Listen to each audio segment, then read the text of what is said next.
Hello everybody. I am just going live here to talk about something. And that is, I've got my buddy John Luke here. Yeah, he's just hanging out with me now. This is my favorite time to wear him in the wrap for his last nap of the day, his afternoon nap. But I wanted to talk about this little thing. This is the pacifier, right? And, you know, the pacifier gets a bad rap, and it gets a bad rap. And I love the pacifier. I really love the pacifier. I think it's very, very useful. I don't think he'll take it right now. He doesn't really want it. Do you want this? Do you want this? No. No. Not right now. But anyway, I love the pacifier for lots of different things. It's great for when you have a fussy baby and it's not time to eat yet and it's not time for a nap yet. Hold on one second. What do you need? So I want this. Okay. Yep, you can take that. Anyway, so the pacifier is great for lots of things, but it is not great for getting your baby to sleep during a normal nap during the day. So I will not use them when I'm putting my baby down to sleep, when I put him down to sleep in his crib. I may use it in this afternoon nap while I hold him, and we've talked about those naps before, how those naps, this cat nap at the end of the day is the first one that's going to go. So I use it to teach him to sleep anywhere, like being held or in the wrap. So I might use it now, but I generally do not use it for those first 2 or 3 naps of the day when he's in his crib. Because what happens? You know, you put the pacifier in, it falls out, and then they wake up and they cry, and then you have to go in and put it in again, especially in those really early weeks. And that's something you do not want to be doing.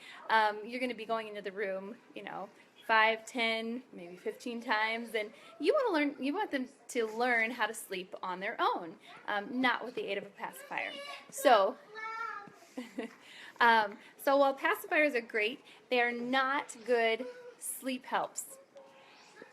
Can you ask your sister right now? Thank you.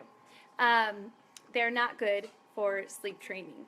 So use the pacifier, but not when you put your baby down to sleep. So another thing about pacifiers is that when your baby hits about 12 months old, they're going to hit a point where they start to form really intense attachments.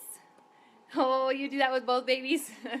Well, yeah. So I would try and get rid of that habit as soon as you can, Nikki. Yeah, we've talked before, and so get rid of it now, and you'll teach them how to sleep on their own. Okay, so anyway, when the baby hits about 12 months old, they start to form these intense attachments, and it's really hard to get rid of things like the pacifier or any other sleep props that they have. Oh, now I'm going to use it because it's going to come in handy now. There we go. So if you're going to get rid of the pacifier, do it before 12 months, please. Otherwise, you're going to have a baby that's going to scream and cry for their pacifier, and it's not going to be pleasant. Normally, if you get rid of it about 12 months old, they don't even notice, really, especially if you don't use it for a sleep prop. So also, around 6 months of age, babies don't have that need for a non-nutritive suck anymore. So up until 6 months of age, they even when they're done nursing, they might just want to suck. And so that's a great tool for when they want to suck. She'll be 2 tomorrow, and she constantly has it. Well, your son is 1 on the 10th, and he's not clingy with it. Oh, good. He'll go down to sleep with it, but it falls out, and he's okay. Well, that's great. Okay. So with your daughter, get rid of it. You're going to have a couple of really hard days. You can just get rid of it cold turkey.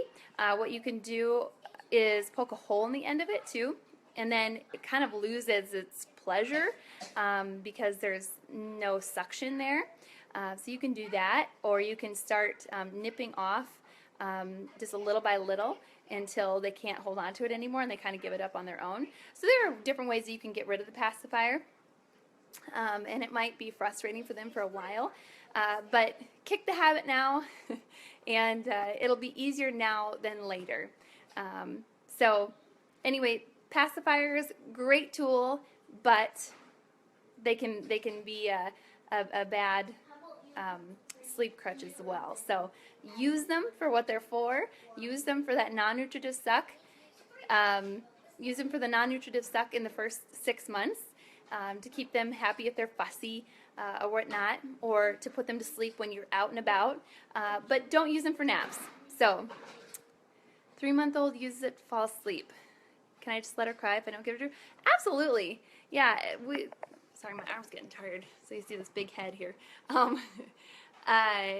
You know, we have this thinking that crying is a bad thing.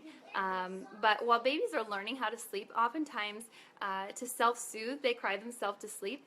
And that's okay. They are really fine. And I'm going to make an assumption that you are in a loving home, a nurturing home, that you feed your baby, that you clothe them and hug them and do all those things that baby needs.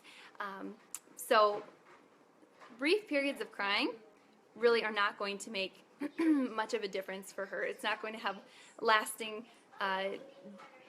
effects on her emotionally or physically, so that's an okay thing. So anyway, that's really all I have to say on pacifiers. And if you haven't registered for our webinar, seen our webinar, you can go to mybabycansleep.com/register and to view our webinar. And oh, we're sleeping. And we'll say good night, John Luke. And use the pacifier for what it's meant to be used for, but don't abuse it. All right, we'll talk to you later.